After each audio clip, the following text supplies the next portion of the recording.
when there is argument, and there always is, about energy or mineral resources, they're almost the same thing in this context.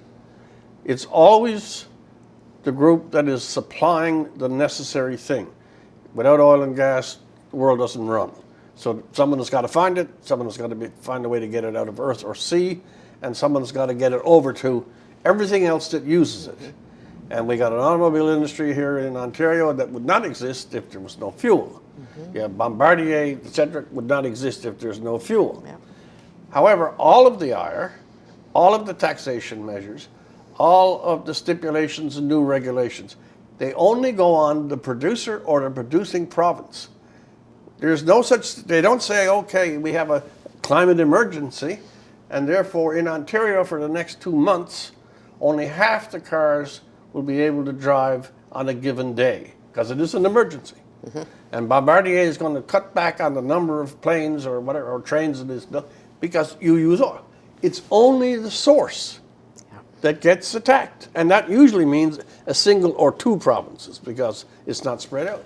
Why is that disjunct? If it is a crisis, and they're always telling it is, why not the user as well as the finder?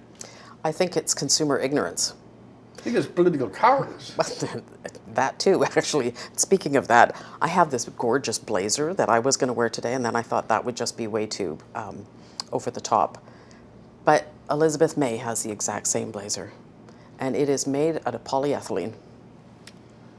Well, this is walking into the church and tipping over the holy wall. Yeah. So when you realize that literally everything you use has been brought to you by the modern miracle of the carbon molecule.